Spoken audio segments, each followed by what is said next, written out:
పరిశుద్ధ గ్రంథములో నుండి మొదటి తెస్సలోనికీయులకు రాసిన పత్రిక 4వ అధ్యాయం 1 నుండి 12 వచనాలు చదువుకొని ఈ వాక్యమును ధ్యానం చేసుకుందాం. మెట్టుకు సహోదరులారా, మేము ప్రభు అయిన యేసు ద్వారా మీకిచ్చిన ఆజ్ఞను మీరు ఎరుగుదురు. కాగా మీరెలాగూ నడుచుకొని దేవుని సంతోషపరచవలెనో మా వలన నేర్చుకునిన ప్రకారముగా మీరు నడుచుకొనుచున్నారు. ఈ విషయములో మీరు అంతకంతకు అభివృద్ధి నొందవలనని మిమ్మును వేడుకొని ప్రభు అయిన యేసునందు హెచ్చరించుచున్నాము. మీరు పరిశుద్ధులగుటయే అనగా మీరు జారత్వములకు దూరముగా నుండుటయే దేవుని చిత్తము. మీలో ప్రతివాడును దేవుని ఎరుగని అన్యజనుల వలె కామాభిలాష యందు కాక పరిశుద్ధత యందును ఘనత యందును తన ఘటమును ఎట్లు కాపాడుకొనవలెనో అది ఎరుగయుండుటయే దేవుని చిత్తము. ఈ విషయమందు ఎవడును అతిక్రమించి తన సహోదరునికి మోసము చేయకుండా వలెను. ఎందుకనగా మేము పూర్వము మీతో చెప్పి సాక్ష్యమిచ్చిన ప్రకారము ప్రభువు వీటి విషయమై ప్రతిదండన చేయువాడు. పరిశుద్ధులగుటకే దేవుడు మనలను పిలిచెను గాని అపవిత్రులుగా ఉండుటకు పిలవలేదు. కాబట్టి ఉపేక్షించువాడు మనుషుని ఉపేక్షింపడు గాని మీకు తన పరిశుద్ధాత్మను అనుగ్రహించిన దేవునినే ఉపేక్షించుచున్నాడు. సహోదర ప్రేమను గూర్చి మీకు వ్రాయనక్కరలేదు. మీరు ఒకరినొకడు ప్రేమించుటకు దేవుని చేతనే నేర్పబడితిరి. అలాగుననే మాసిదోనియా అంతటా ఉన్న సహోదరులందరినీ మీరు ప్రేమించుచున్నారు. సహోదరులారా, మీరు ప్రేమయందు మరి ఎక్కువగా అభివృద్ధి నొందుచుండవలననియు సంఘమునకు వెలుపటి వారి ఎడల మర్యాదగా నడుచుకొనుచు మీకేమియూ కొదువ లేకుండునట్లు మేము మీకు ఆజ్ఞాపించిన ప్రకారము మీరు పరుల జోలికి పోక మీ సొంత కార్యములని జరుపుకొనుట యందును మీ చేతులతో పని చేయుట యందును ఆశ కలిగి ఉండవలననియు మేమును హెచ్చరించుచున్నాము. చిన్న ప్రార్థన చేసుకుని చదువుకున్న ఈ వాక్యమును ధ్యానం చేసుకుందాం. పరిశుద్ధుడు అయిన తండ్రి, ప్రేమ కలిగిన మా గొప్ప దేవుడా, నీ పరిశుద్ధమైన శ్రేష్టమైన నామమునకు వందనాలు స్తోత్రాలు చెల్లించుకుంటున్నాను ప్రభువా. మేము చదువుకున్న లేఖన భాగమును మీరు ఆశీర్వదించి దీవించండి ప్రభువా. అల్పుడను బలహీనుడనైన నన్ను నీ సిలువ చాటున మరుగుపరచండి. మీరే సూటిగా స్పష్టంగా నీ పిల్లలమైన మాతో మాట్లాడండి ప్రభువా. నీ వాక్యమును మీరు వివరించండి, విభజించండి. నీ లేఖనాలు అర్థం చేసుకుండే కృప నీ పిల్లలమైన మాకు అనుగ్రహించమని ప్రార్థిస్తున్నాను. పరిశుద్ధాత్మని యొక్క సహాయము దయచేయండి ప్రభువా. వాక్యము నీది, మేము నీ పిల్లలము నాయన. నీ పిల్లలమైనటువంటి మాకు నీ మాటలను బయలుపరిచి నడిపించమని, నీ వాక్యముతో మమ్మల్ని అందరినీ ఆశీర్వదించమని యేసుక్రీస్తు వారి అతి శ్రేష్టమైన శక్తి కలిగిన నామములో ప్రార్థించి స్తుతించి గణపరిచి బహు వినయముగా వేడుకుంటున్నాను తండ్రి. ఆమేన్. Praise the lord. హల్లెలూయా. తెస్సలోనిక పట్టణములో అపోస్తలుడైనటువంటి పౌలు, సీల వీళ్ళిద్దరూ ఈ పట్టణములో పరిచర్య చేశారు. అక్కడికి వెళ్ళకముందు ఫిలిప్పీ పట్టణములో పరిచర్య చేశారు. ఫిలిప్పీ పట్టణములో పరిచర్య చేసినట్లుగా అపోస్తుల కార్యములు 16వ అధ్యాయములో మనం చదువుతాం. అక్కడ కొంతమంది రక్షించబడినట్లుగా మనం చూడగలం. లూదియా రక్షించబడింది, ఒక చిన్నది రక్షించబడింది, జైలు అధికారి కూడా రక్షించబడినట్లుగా మనం చూడగలం. ఎప్పుడైతే ఆ చిన్నది రక్షించబడిందో పౌలు గారికి, శీలాకి, వీరికి ఎన్నో ఆటంకాలు ఎదురైనట్లుగా మనం చూడగలం. వారిని బహుగా కొట్టారు. 16వ అధ్యాయంలో చెరసాలలో వేశారు. చాలా దెబ్బలు కొట్టారని దేవుని వాక్యం సెలవిస్తూ ఉన్నది. కొట్టి పౌలు గారిని జైల్లో వేశారు. తర్వాత జైలు నుంచి బయటికి వచ్చిన వెంటనే వారు ఏం చేశారంటే 100 కిలోమీటర్లు ప్రయాణం చేసి ఈ పట్టణానికి వచ్చి పరిచర్య చేస్తారు. సహజంగా మనమైతే ఏం చేస్తాం, పరిచర్యలో మనము గ్రామాలకు వెళ్తున్నప్పుడు మనకు ఏదైనా కష్టం వచ్చిందనుకోండి, అనుకోనిది జరిగింది, ఇలాంటి శోధనే మనకు ఎదురైందనుకోండి, సహజంగా మనము నిరాశపడతాం. పరిచర్యకి వెళ్ళడానికి కొన్నిసార్లు మనము వెనకంజ వేస్తూ ఉంటాం. పౌలు గారు అన్ని దెబ్బలు తిన్న తరువాత, జైల్లో వేయబడిన తరువాత ఆయన దూషించారు, విపరీతంగా కొట్టారు పౌలును, శీలను.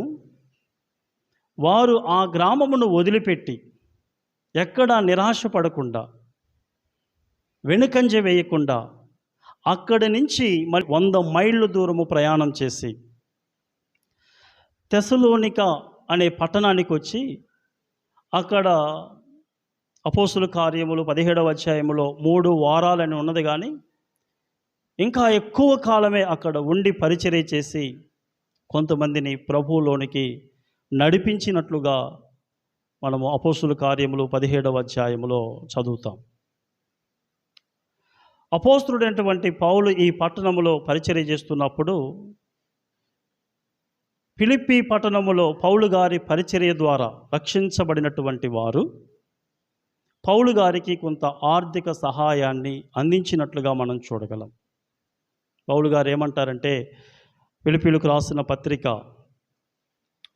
ఈ మాటను ప్రస్తావించినట్లుగా మనం చూడగలం. ఫిలిప్పీలకు రాసిన పత్రిక 4వ అధ్యాయం 16వ వచనములో అంటాడు, ఏలయనగా తెసలోనికలో కూడా మీరు మాటి మాటికి నా అవసరము తీర్చుటకు సహాయము చేసితిరి అనే మాటను చదువుతున్నాం. పౌలు గారు అక్కడ పరిచర్య చేస్తున్నప్పుడు వీరు మాటి మాటికి వెళ్ళి, అంటే ఆయన 3 వారాల కంటే ఎక్కువ కాలమే అక్కడ ఉండి పరిచర్య చేశాడనేది భక్తుల యొక్క అభిప్రాయం. సో ఇప్పుడు ఈ పట్టణము తెసలోనికి అని పిలుస్తారు. గ్రీస్ దేశములో ఉన్నది. 4 లక్షల జనాభా కలిగినటువంటి పట్టణం ఇప్పుడు ఇది. గ్రీస్ దేశములో 2వ అతిపెద్ద నగరం ఇది. పౌలు గారు ఎక్కడైతే ఆనాడు పౌలు, శీల ఎక్కడైతే పరిచర్య చేసి సంఘాన్ని స్థాపించారో, ఇప్పుడు ఆ పట్టణం యొక్క జనాభా 4 లక్షల మంది. గ్రీస్ దేశంలో 2వ అతిపెద్ద పట్టణముగా చెప్తుంటారు. అపోస్తుడైనటువంటి పౌలు గారు ఈ సంఘానికి లెటర్ ఎందుకు రాశాడంటే, మొదటిగా వారి ఆత్మీయతను అభినందిస్తూ రాశారు. ఆత్మీయతలో చక్కగా ఎదుగుతూ ఉన్నారు. సో ఆ సంగతి తెలుసుకున్నటువంటి పౌలు గారు వారిని నిరాశపరచకుండా వారిని ప్రోత్సహిస్తూ, మీరు ఇంకా ఇలానే కొనసాగండి, మీ గురించి నేను విన్నాను, విశ్వాసములో ఎదుగుచున్నారు, ప్రేమలో ఎదుగుచున్నారు, మేము మీకు ఏ ఏ విషయాలనైతే నేర్పించామో అవి చక్కగా మీరు నేర్చుకొని వాటిని మీరు పాటిస్తున్నారు, కొనసాగండి ఇలానే అని వారిని ఎంకరేజ్ చేస్తూ, వారిని అభినందిస్తూ రాస్తూ ఉన్నారు. చాలా మంచి మనసు అది. ఎవరైనా మరి మన తోటి సహోదరులు ఆత్మీయంగా ఎదుగుచున్నప్పుడు, ప్రభువు పనిలో వాడబడుతున్నప్పుడు, ప్రభువు పనిలో సహకరిస్తున్నప్పుడు, ఆత్మీయంగా వారు అభివృద్ధిని చెందుతున్న ఆత్మ సంబంధమైనవి వారి జీవితాలలో ఏదైనా చూసినప్పుడు మనము అభినందించాలి, సంతోషించాలి. వారిని బట్టి మనము ప్రభువును స్తుతించాలి. అదే మనము గత ఆదివారము నేర్చుకున్నాం. పేతురు యోహానులు పరిగెత్తుచూ ఉన్నారు. పేతురు కంటే యోహాను పరిగెత్తాడు. తరువాత పేతురు యోహాను పేతురును దాటుకొని వెళ్ళినట్లుగా మనం చూడగలం.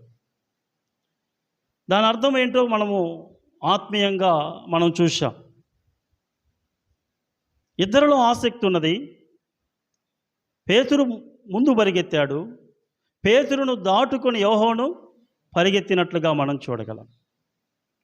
ఆత్మీయతలో మనం కూడా అలా ఉండాలి.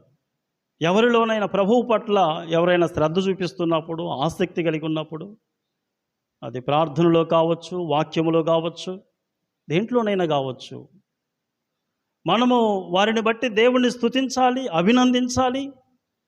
వారు ఇంకా ముందుకు వెళ్ళినట్లుగా మనము ప్రోత్సహించాలి. అది దేవునికి ఇష్టమైనటువంటి పని. రెండవదిగా, పౌలు గారు అక్కడి నుంచి వెళ్ళిపోయిన తరువాత నేను బాగానే ఉన్నాను అనే క్షేమ సమాచారాన్ని వారికి అందిస్తాడు. మూడవదిగా, మీరు పరిశుద్ధులుగా ఉండండి అని వారిని ప్రోత్సహిస్తూ మరి ఈ లెటర్ రాసినట్లుగా మనం చూడగలం. మనం చదువుకున్నటువంటి వాక్య భాగంలో ఒక మాటను మనం చదివాం. పౌలు గారు ఏమంటున్నారంటే, మెట్టుకు సహోదరులారా, నేను ప్రభువైన యేసు ద్వారా మీకు ఇచ్చిన ఆజ్ఞను మీరు ఎరుగుదురు కాగా మీరెలాగు నడుచుకుని దేవుని సంతోషపరచవలెనో మా వలన నేర్చుకునిన ప్రకారముగా మీరు నడుచుకొనుచున్నారు అని మాట్లాడుతున్నారు. వీళ్ళు ఎక్కడ నేర్చుకున్నారంట? మీరు ప్రభువును సంతోషపెడుతున్నారు.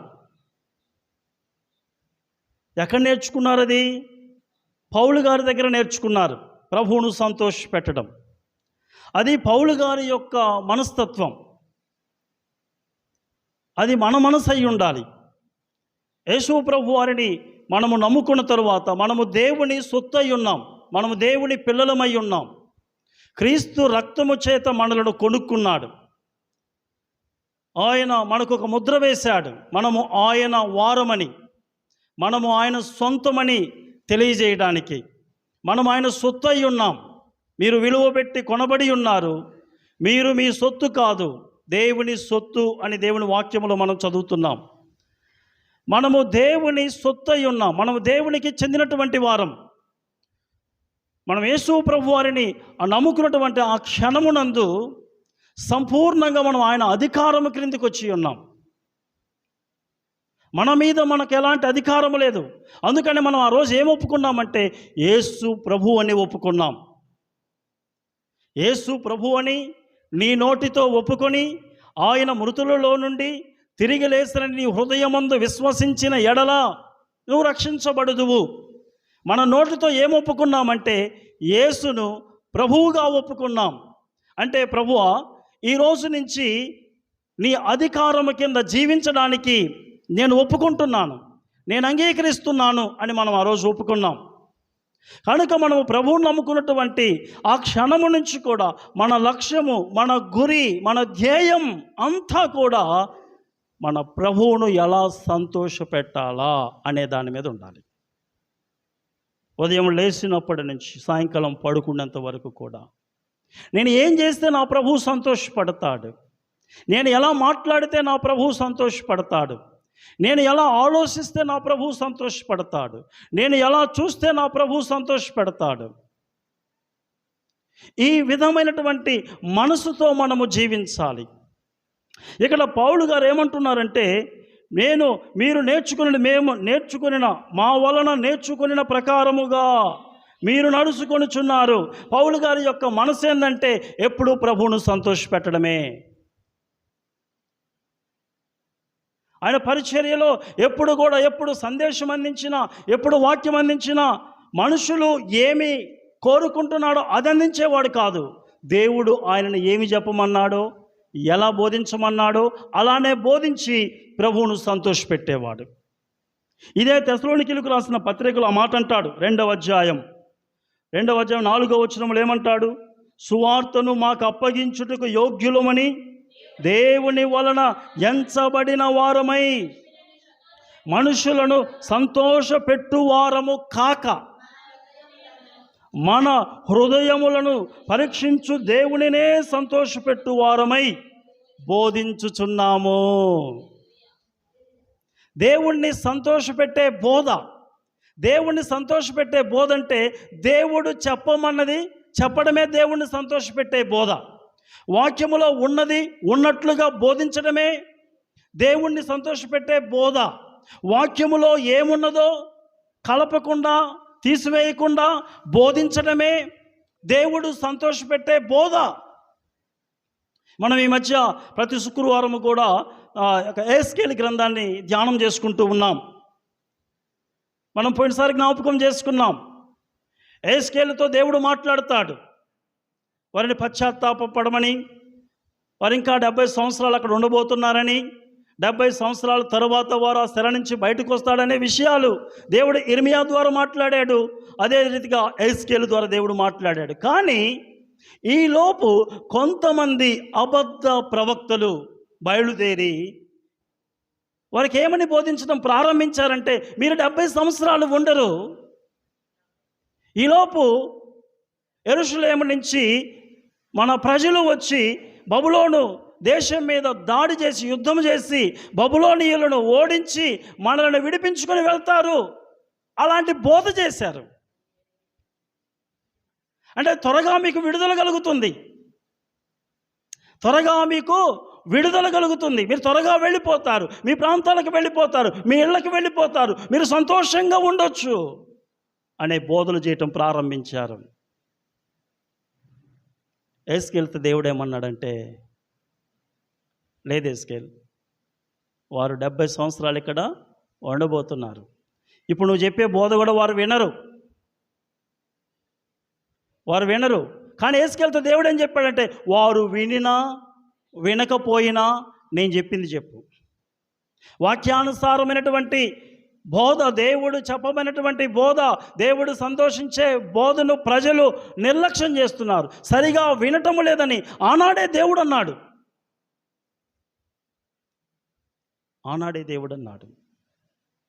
కానీ మనకి ఏది ఆరోగ్యం అంటే, మన ఆత్మీయ జీవితానికి ఏది ఆరోగ్యం అంటే, దేవుని వాక్యములో ఏమి రాయబడి ఉన్నదో, దేవుడు మనతో ఏమి మాట్లాడుతున్నాడో వాక్యము ద్వారా, అది మనకు ఆరోగ్యకరమైనటువంటి ఆత్మీయ ఆహారం. దానిని భుజిస్తే, దానిని మనము జీర్ణించుకుంటే, దానిని మనం అంగీకరిస్తే, దానిని మనము పాటిస్తే మనకెంతో ఆశీర్వాదం, మన ఆత్మీయ జీవితాలు ఆరోగ్యంగా ఉంటాయి. దేవునికి స్తోత్రం కలుగునుగాక. కనుక ఇక్కడ మనం గమనించినట్లయితే పౌలు ఏమంటున్నాడంటే, మేము మనుషులను సంతోషపెట్టు వారముగాక మన హృదయములను పరీక్షించు దేవునినే సంతోషపెట్టు వారమై బోధించుచున్నాము. మనం దేవుణ్ణి సంతోషపెట్టే వారముగా ఉండాలి. మన ప్రభువారి లోకములో ఉన్నప్పుడు మన ప్రభువారిని చూసి మన పరలోకపు తండ్రి సంతోషించాడు. అందుకని ఆయన బాప్తీసం తీసుకొని బయటకు వచ్చినప్పుడు ఆయన ఏమన్నాడు? ఈయన నా ప్రియ కుమారుడు, ఈయన యందు నేను ఆనందించుచున్నాను అన్నాడు.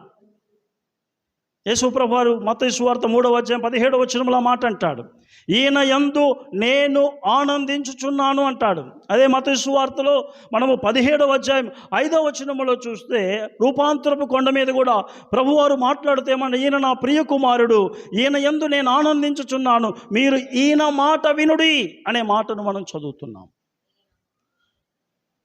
ప్రభువు మనలను చూసి ఆ మాట అనగలడా? దేవుడు మన యందు ఆనందిస్తున్నాడా? ప్రభువు మన యందు ఆనందించాలి, ప్రభువును సంతోషపెట్టే వారముగా ఉండాలి. ఎలా ఉంటే ప్రభు సంతోషపడతాడు, ఎలా జీవిస్తే ప్రభు సంతోషపడతాడు. మనం చదువుకున్న లేఖన భాగంలో నుంచే ఒక 3 విషయాలు మనం నేర్చుకుందాం. బైబిల్ గ్రంథంలో చాలా విషయాలు ఉన్నాయి ప్రభువుని సంతోషపెట్టే విషయాలు. సామెతల గ్రంథంలో ఒక మాట ఉంటుంది, యథార్థముగా ప్రార్థన చేసే వారి యందు ప్రభు సంతోషిస్తాడంట. భక్తిహీనుల బలులను దేవుడు అసహించుకుంటాడంట. 15వ అధ్యాయం 8వ వచనంలో ఉంటుంది. ఆ విధంగా చాలా విషయాలలో మనము ప్రభువును సంతోషపెట్టవచ్చు. కానీ ప్రత్యేకంగా ఇక్కడ మనం గమనించినట్లయితే మనం చదువుకున్నటువంటి వాక్య భాగములో నుంచి 4వ అధ్యాయం 12వ వచనాలలో ఒక 3 విషయాలు మనం ఏమి చేస్తే ఎలా ఉంటే ప్రభు సంతోషపడతాడో క్లుప్తముగా మనము 3 విషయాలు జ్ఞాపకం చేసుకుందాం. మొట్టమొదటిగా మనము గమనించినట్లయితే ప్రభువును సంతోషపెట్టాలంటే మొదటిగా మనం నేర్చుకోవాలి, నేర్చుకునే వారముగా ఉండాలి. ఇది ఒకరోజు వచ్చేది కాదు, ఇది ఒకరోజు వచ్చేది నేర్చుకునే మనస్తత్వం ఉండాలి. మనం ఏం చేస్తే ప్రభువు సంతోషపడతాడో మనము వాక్యములో నుంచి నేర్చుకోవాలి. నేర్చుకున్నది వదిలిపెట్టకూడదు, దాన్ని సాధన చేయాలి. దానిని మన అనుదిన జీవితంలో దానిని కార్యాచరణలో ఉంచాలి. సో ఈ విషయాన్ని మనము మొట్టమొదటిగా మనసులో పెట్టుకోవాలి. మొట్టమొదటిగా మనం గమనించినట్లయితే మరి ఎప్పుడు ప్రభువు సంతోషిస్తాడంటే మనం ఎప్పుడైతే పరిశుద్ధంగా జీవించడానికి ఇష్టపడతామో అప్పుడు ప్రభువు సంతోషిస్తాడు. పరిశుద్ధత, మనము పరిశుద్ధులముగా ఉండడానికి దేవుడు మనలను పిలిచాడంట. మనము పరిశుద్ధులముగా జీవించాలనేది దేవుని యొక్క ఆశ. అందుకనే మనము లేవీకాండంలో చదువుతాం, నిర్గమాకాండంలో చదువుతాం, నేను పరిశుద్ధుడనై ఉన్నాను, మీరు కూడా పరిశుద్ధులై ఉండండి అనే మాటను మనం చదువుతాం. దేవుడు తన పరిశుద్ధతను మనకిచ్చాడు. ఆ పరిశుద్ధతలో మనం కొనసాగాలి, పరిశుద్ధంగా జీవించాలి. దేవుడు అప్పుడు మనలను చూసి ఆయన సంతోషిస్తాడు. పరిశుద్ధంగా మనం జీవించాలంటే మొదటిగా పాపమును గురించి మనం అర్థం చేసుకోవాలి. పాపం ఎంత భయంకరమైనదో దానిని మనం అర్థం చేసుకోకపోతే పరిశుద్ధంగా జీవించలేం. పాపము ఎంత భయంకరమైనదో అర్థం చేసుకోకపోతే పరిశుద్ధతను మనం ఇష్టపడం, పరిశుద్ధంగా జీవించడానికి మనం ఇష్టపడం. అందుకని మొదటిగా మనం ఏం చేయాలంటే పాపము ఎంత ఘోరమైనదో, పాపము ఎంత భయంకరమైనదో మనం అర్థం చేసుకోవాలి. ఒక చిన్న ఉదాహరణ చెప్తాను. ఈ మధ్య వాశ్రమ గారు నేను అవుట్ రీచ్కి వెళ్తున్నాం. ఇక్కడి నుంచి వెళ్తూ ఉన్నప్పుడు తూమ్ దగ్గరికి వెళ్ళాం. ఆ తూమ్ దగ్గర మన వాహనాన్ని ఆపుకొని వేరే వాళ్ళు వస్తున్నారు, గేదెలు వస్తున్నాయి. అందుకని వాహనం అక్కడ ఆపాం. ఆపిన తర్వాత ఒక ముసలాయన అలా వెళ్ళిపోతున్న ట్రాక్ ఎక్కుతున్నాడు. ఈ గేదె వెనక నుంచి పరిగెత్తుకుంటూ వెళ్ళి ఆయన పొడిసింది. ఆ ముసలాయన పడిపోయాడు, ముక్కు చితికింది, రాయి మీద పడిపోయి ఇక్కడి నుంచి రక్తము కారుతూ ఉన్నది. వెంటనే మేము వాహనం దిగి వెళ్ళి ఆయన్ని లేపాము. ఆ రక్తం అంతా ఆమె తుడిసింది, అయిపోయింది. తర్వాత వాళ్ళకి సంబంధించిన వాళ్ళు పిలిస్తే వాళ్ళు తీసుకెళ్ళారు. సరే, ఆ గేదె పొడిసేదని అప్పుడే తెలిసింది మాకు. మా కళ్ళతో చూసాం. ముందు నడుచుకుంటూ వెళ్తున్నాడు, వెనక నుంచి వేగంగా వెళ్ళి పొడిసింది. ఆ గేదె ఇంతకు ముందు కూడా నాకు కనపడింది, కానీ అది పొడిసే గేదెని నాకు తెలియదు. అది ఎప్పుడు తెలిసిందంటే ఆ రోజు నా కళ్ళతో చూశాను. అది ఎంత క్రూరమైనదో నేను గమనించాను. దానికి జాలి లేదు, మానవత్వం అంటే ఏంటో తెలియదు. అది పొడిసింది. సరే, అది పొడిసి అయిపోయింది. తర్వాత నేను బండి మీద అప్పుడప్పుడు వెళ్తున్నప్పుడు తర్వాత నాకు ఎదురైనప్పుడు నేనేం చేశానంటే ఫాస్ట్గా నా బండి అక్కడ పెట్టేసి ముందు పోయి దూరంగా నిలబడ్డాను. ఎందుకు దూరంగా నిలబడ్డాను? ఆ గేదె సంగతి నాకు తెలుసు. ఆ గేదె క్రూరమైందని నాకు తెలుసు. పాస్టర్ గారిని నన్ను చూడదు, ముసలోళ్ళని చూడదు, పిల్లలని దానికి తెలియదు. అది ఎవరు అడ్డొస్తే వాళ్ళని పొడుచుకుంటూ పోవటమే దానికి తెలుసు. అందుకని అది ఎదురొచ్చే ప్రతిసారి కూడా నా బండి ఆపి ముందు ఒక 10 అడుగులు దూరం వెళ్ళి నిలబడేవాడిని. ఆ గేదె పోయిన తర్వాత నా బండి తీసుకుని వెళ్ళేవాడిని. దీనిని మీరు మనసులో పెట్టుకోండి.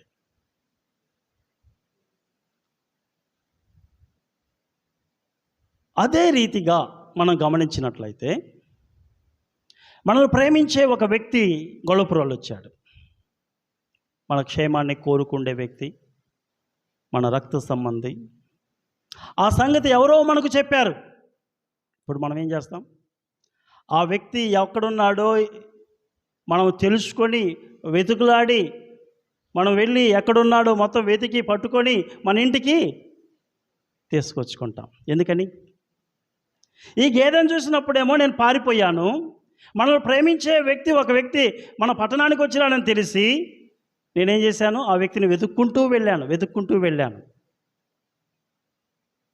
ఇక్కడ మనం గమనించవలసినటువంటి విషయం ఏంటంటే, ఈ క్రూరమైనటువంటి గేదె పాపానికి సాదృశ్యం.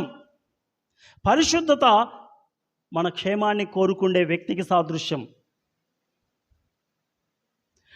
మనం ఎప్పుడైతే మనము పాపము యొక్క క్రూరత్వం మనకు అర్థమవుతుందో పాపానికి మనం ఎప్పుడూ దూరంగా ఉండటానికి ఇష్టపడుతూ ఉంటాం.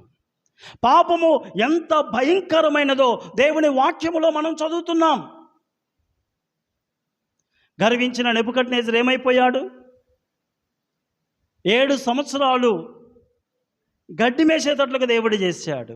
ఆదాము అవ్వలు ఆజ్ఞను అతిక్రమించి పాపము చేసినప్పుడు వారి పరిస్థితి ఏమైపోయింది? ఏదేనులో నుంచి బయటికి వెళ్ళగొట్టబడ్డారు. ఏదేనంటే సంతోషం, ఏదేనంటే దేవుని తోట. ఎప్పుడైతే వారు పాపము చేశారో ఆ పాపము వారిని ఏం చేసిందంటే ఏదేనులో నుండి బయటికి వెళ్ళగొట్టబడేలా చేసింది. నెబుకద్నెజరు ఏం చేసిందంటే అంతఃపురములో నుండి అడవిలోనికి వెళ్ళగొట్టబడేటట్టుగా చేసింది. ఉజ్జియాని ఏం చేసింది? పాపం రాజుగా ఉన్నటువంటి ఆ వ్యక్తి నొసట కుష్ఠరోగం పుట్టింది. గర్వించాడంట, గర్వం అనే పాపం వచ్చింది. అతను ఎక్కడో ఒక సపరేట్ గదిలో ఆయన మరణము వరకు ఉండవలసినటువంటి పరిస్థితి ఏర్పడింది. పాపము ఎంత భయంకరమైనదో మనకు అర్థమైతే పాపముతో మనము ప్లే చేయం. అంటే పాపముతో చెలగాటము ఆడం. మనం పరిశుద్ధంగా ఉండడానికి ఇష్టపడతాం. పాపము నుంచి మనము పారిపోవాలి.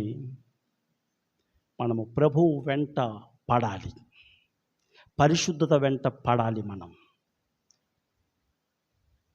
హృదయ శుద్ధి గల వారు ధన్యులు, వారు దేవుని చూసేదరని వాక్యం సెలవిస్తూ ఉన్నది.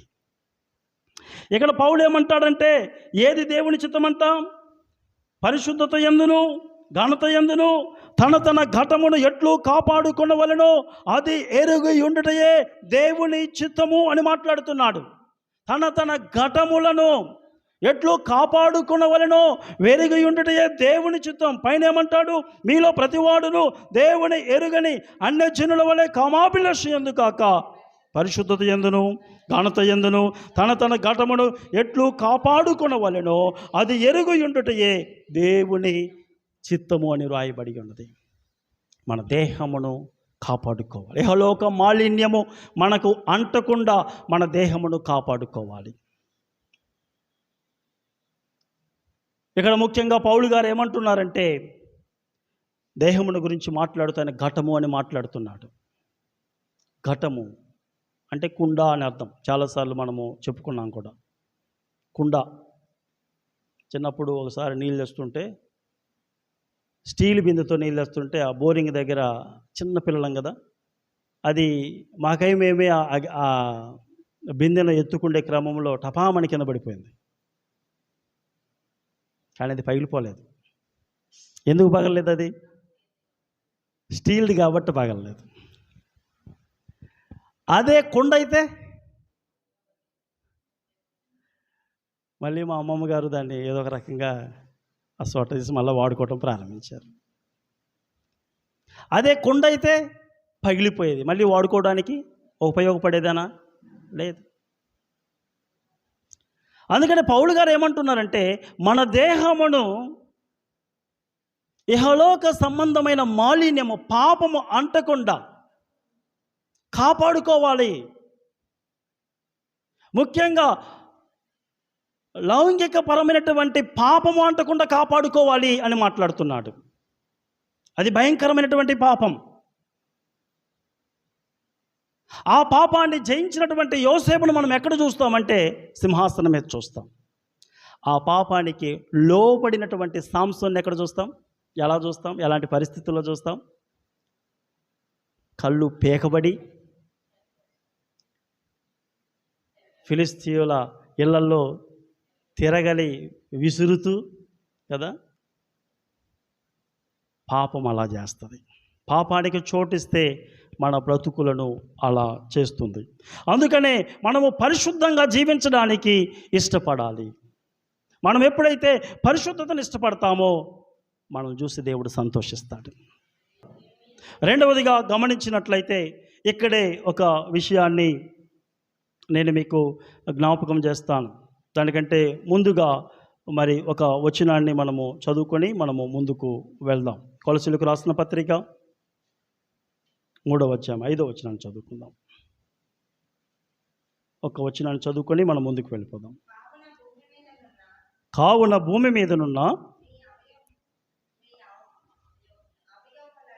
మీ అవయవములను అనగా జారత్వమును, అపవిత్రతను, కామాతృతను, దురాశను, విగ్రహారాధన అయిన ధనాపేక్షను చంపివేయటి. అవి మన జీవితంలో బ్రతకూడదు. వీటల్లో ఏది మన జీవితంలో బ్రతికినా అవి మనల్ని చంపేస్తాయి. మనం బ్రతకనేవి ఆత్మీయంగా. అందుకనే పౌలు గారు ఏమంటున్నారంటే, ఇక్కడ చదవబడినటువంటి లిస్టు జారత్వము, అపవిత్రత, కామాతృత, దురాశ, విగ్రహారాధన, ధనాపేక్ష, వీటిని దేనిని కూడా మీరు బ్రతకనివ్వద్దు. కంప్లీట్గా వాటిని చంపేయండి. అవి మీ జీవితంలో చంపబడితే మీరు ఆత్మీయంగా బ్రతుకుతారు. అవి బ్రతికితే మిమ్మల్ని చంపుతాయి.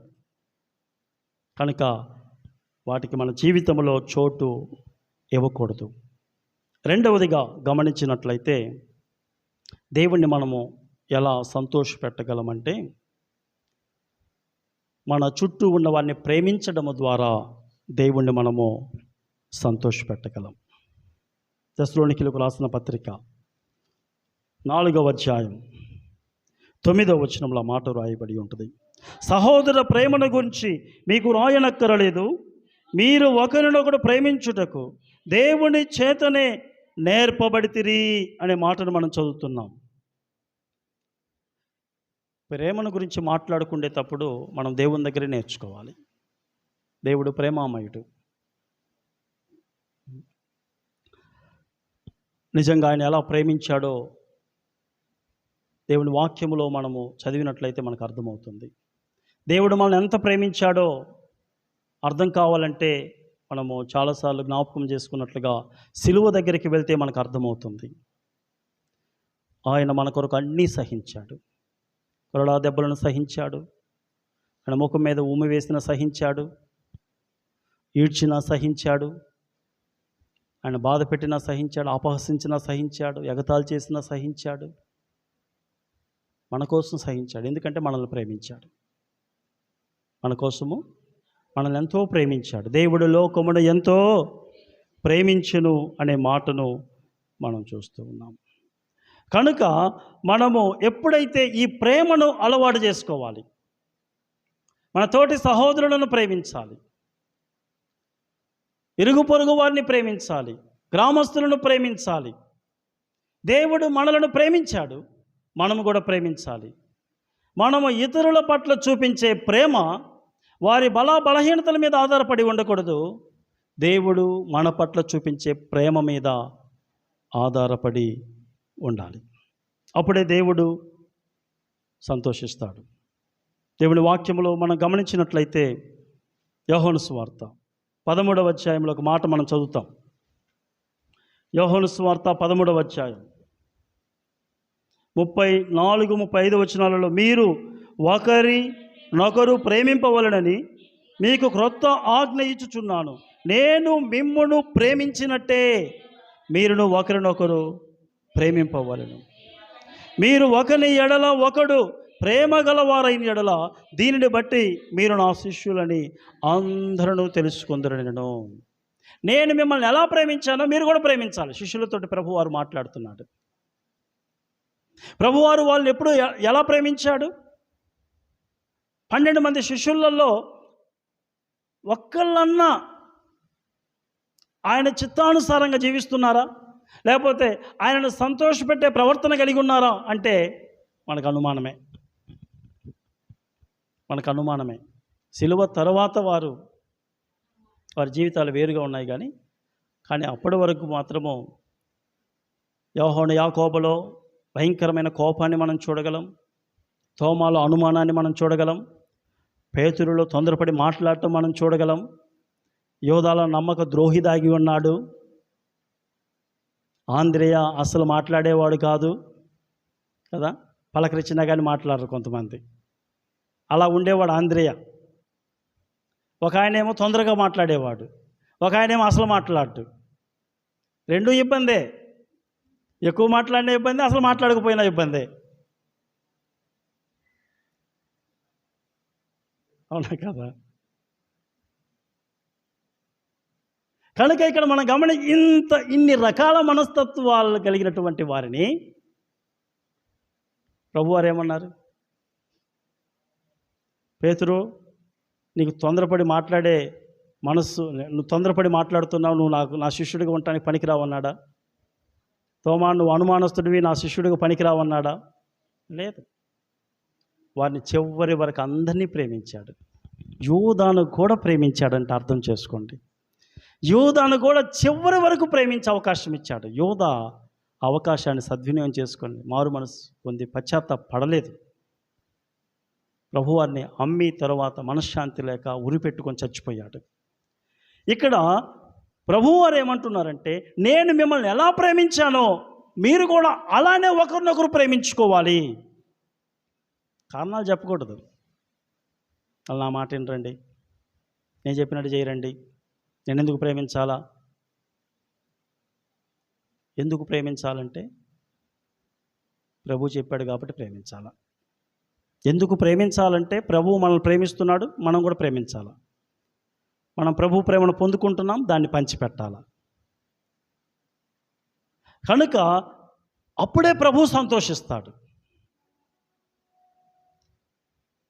అప్పుడే ప్రభు మనల్ని చూసి ఆనందిస్తాడు. మూడవదిగా గమనించినట్లయితే ప్రభు ఎప్పుడు సంతోషిస్తాడు, ప్రభువును మనం ఎలా సంతోషపెట్టగలమంటే ఇదే తెస్సలోనికీయులకు రాసిన పత్రిక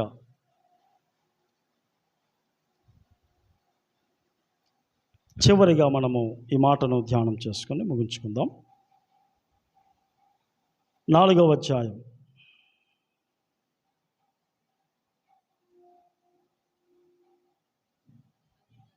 12వ వచనం చదువుకుందాం.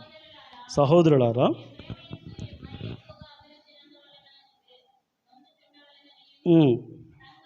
సంగమునకు వెలుపటి వారి ఎడల మర్యాదగా నడుచుకొనుచు మీకేమియో కొదువు లేకుండానట్లు మేము మీకు ఆజ్ఞాపించిన ప్రకారము మీరును పరుల జోలికి పోక మీ సొంత కార్యములను జరుపుకొనుట యందును మీ చేతులతో పనిచేయట యందును ఆశ కలిగి ఉండవలనని మేము హెచ్చరించుచున్నాము. సంఘమునకు వెలుపటి వారి ఎడల ఎప్పుడైతే మనము మర్యాదగా నడుచుకుంటామో దానిని చూసి ప్రభు సంతోషిస్తాడు. మనం ఎలాగో సంఘస్థులతోటి అందరితో మనము పొలైట్గానే ఉంటాం, సంఘములో పొలైట్గానే ఉంటాం, మర్యాదగా పిలుచుకుంటుంటాము, ప్రేమిస్తాము, గౌరవిస్తాము, వారు మన చర్చి మెంబర్స్ అని. కానీ దేవుని వాక్యం ఏమని సెలవిస్తుందంటే, సంఘానికి రాని వారి పట్ల కూడా వారిని పిలిచే విధానము మర్యాదగా ఉండాలి, చాలా గౌరవంగా పిలవాలి, పేరుతో పిలవాలి. మనము వారి పట్ల మంచి ప్రవర్తనను కనుపరచాలి. ఈవెన్ వారిని కూడా మనం ప్రేమించాలని దేవుని వాక్యం సెలవిస్తూ ఉన్నది. కొన్నిసార్లు మనం సంఘములో బాగుంటాం, కానీ బయట వ్యక్తులతో సరైనటువంటి సంబంధాలను మనము కలిగి ఉండము. ఒక విధమైనటువంటి ఆత్మీయ గర్వమును మనము ప్రదర్శిస్తూ ఉంటాం. దీనిని ఆత్మీయ గర్వము, నేను దేవుని బిడ్డను, దేవుడు నాతో ఉన్నాడు, మిమ్మల్ని లెక్క చేసేది ఏంటి అన్నట్లుగా ఉంటాం. ఒక విధమైనటువంటి ఆత్మీయ గర్వం అది. ఆ విధమైనటువంటి వైఖరి వలన మనం ఎవరిని కూడా ప్రభువులోనికి నడిపించలేం. వాళ్ళకి మనం మర్యాద ఇచ్చేది ఏంటండి అంటారు కొంతమంది. వాళ్ళకి మనం మర్యాద ఇచ్చేది ఏంటి? వాళ్ళు మనం ద్వేషించే వాళ్ళు మనం తిడుతుంటారు, చాలా చెడ్డగా మన గురించి మాట్లాడుతుంటారు, దేవుని పనికి అడ్డొస్తుంటారు. వాళ్ళకి మనం మర్యాద ఇచ్చేది ఏంటి? దేవుని వాక్యం కూడా అదే చెప్తుంది. వాళ్ళు మిమ్మల్ని తిడతారనే వాక్యం చెప్తుంది. ఈ వచనం చెప్పేటప్పుడు ఆ వచనం తెలియదా పౌలు గారికి? తెలుసు. ఎందుకంటే దేవుని వాక్యము వ్రాయించింది వేరు మనుషులైనా వ్రాయించింది మాత్రం పరిశుద్ధాత్మ దేవుడు.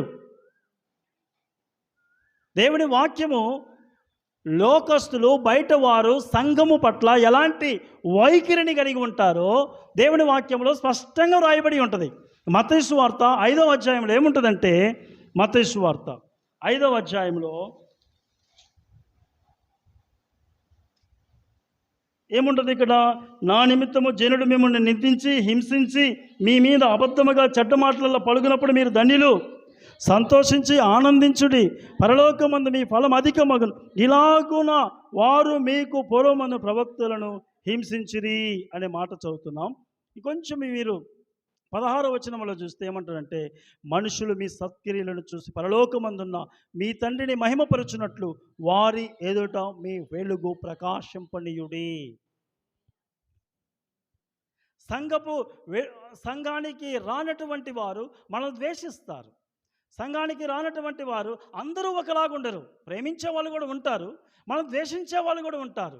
కానీ దేవుని వాక్యం ఏమని సెలవిస్తుందంటే, మీ శత్రువుల కోసం కూడా ప్రార్థన చేయండి, మీ శత్రువులను కూడా ప్రేమించండి, వారితోటి మర్యాదగా వారు మాట్లాడినట్లుగా మీరు మాట్లాడద్దు, వారు ప్రవర్తించినట్లుగా మీరు ప్రవర్తించొద్దు.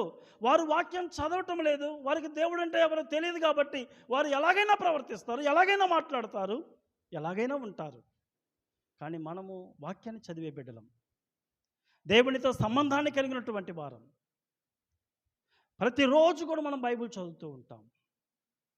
కాబట్టి దేవుని వాక్యము మనకేం నేర్పిస్తుందంటే, సంఘములో మనము గౌరవంగా ఉండాలి, ఇతరులను గౌరవించాలి, ఇతరులను యోగ్యులుగా ఎంచుకోవాలి. సంఘానికి వెలుపటి వారి పట్ల కూడా, అంటే సంఘానికి రానటువంటి ఇరుగు పొరుగు వారి పట్ల కూడా మనము చాలా గౌరవంగా, చాలా పద్ధతిగా, చాలా మర్యాదగా మనం నడుచుకోవాలని దేవుని వాక్యము మనకు సెలవిస్తుంది. ఎవరమైతే అలా ఉంటామో అప్పుడు మనం జస్ట్ ప్రభు సంతోషిస్తాడు, మనలను వాడుకోవడానికి దేవుడు ఇష్టపడతాడు. కనుక మనం దేవుని ఎలా సంతోషపెట్టగలమంటే 3 విషయాలు మనము నేర్చుకున్నాం. మనము ఎప్పుడైతే పరిశుద్ధంగా ఉండడానికి ఇష్టపడతామో ప్రభు కొరకు, ప్రభు సంతోషిస్తాడు. రెండవదిగా, మన చుట్టుపక్కల ఉన్న వారిని ప్రేమించడం అలవాటు చేసుకుంటామో ప్రభు సంతోషపడతాడు, ఎందుకంటే మన దేవుడు ప్రేమామయుడు. మూడవదిగా, సంఘానికి రానటువంటి వారి పట్ల కూడా మనం ఎప్పుడైతే పొలైట్గా, మర్యాదగా నడుచుకుంటూ ఉంటామో దాన్ని చూసి ప్రభు సంతోషిస్తాడు, తప్పకుండా మనల్ని సంతోషపెడతాడు, మనల్ని ఆశీర్వదిస్తాడు. దేవుడి కొద్ది మాటలను దీవించి నడిపించును గాక. ఆమేన్. ప్రార్థన చేసుకుందాం. కళ్ళు మూసుకున్నట్లయితే చిన్న ప్రార్థన చేసుకొని మనము కానుకలు సమర్పించుకుందాం. ప్రేమ కలిగిన తండ్రి, మహోన్నతుడా, మహోపకారి, మీ పరిశుద్ధమైన శ్రేష్టమైన ఘనమైన నామమునకు వందనాలు, స్తోత్రాలు చెల్లించుకుంటున్నాను ప్రభా. ప్రభా, మేము చదువుకున్న వాక్యాన్ని మా హృదయాలలో భద్రపరచండి నాయన. నీ లేఖనానుసారంగా జీవించే కృప దయచేయండి. నిన్ను ఎలా సంతోషపెట్టాలో నేను చదువుకున్న వాక్య భాగంలో నుంచి 3 విషయాలు మాకు నేర్పించారు ప్రభా. అందుకై స్తోత్రాలు. మేము నీ కొరకు పరిశుద్ధంగా జీవించడానికి సహాయం దయచేయండి. మా చుట్టుపక్కల వారిని ప్రేమించే మనసు ఇవ్వండి. సంఘానికి రానటువంటి వారి పట్ల, సంఘానికి వెలుపల ఉన్నటువంటి వారి పట్ల మేము మర్యాదగా నడుచుకోవడానికి సహాయం దయచేయమని మహిమ ఘనత ప్రభావం చెల్లించమని ప్రభువా, నీ మాటలు విన్న నీ బిడ్డలందరినీ మీరు ఆశీర్వదించి దీవించమని, విన్న వాక్యం వారి హృదయాలలో ఫలింపచేయమని యేసుక్రీస్తు వారి నామములో ప్రార్థించి స్తుతించి గణపరిచి బహు వినయముగా వేడుకుంటున్నాను తండ్రి. ఆమెన్.